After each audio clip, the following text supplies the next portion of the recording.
Bueno, hay un defecto fundamental y es que en realidad el agricultor tradicional nunca había seleccionado variedades pensando en que una máquina iba a pasar por encima del seto.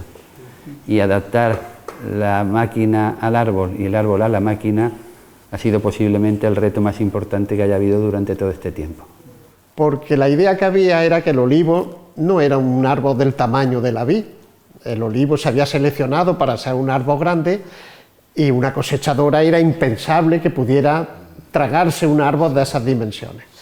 Quizás nosotros en la universidad, el grupo nuestro, como conocíamos mejor las variedades, por haber hecho la prospección de variedades en todo el mundo y haber evaluado ya en el banco de germoplasma, veíamos que había variedades de olivo que eran más pequeñas, que tenían menos vigor.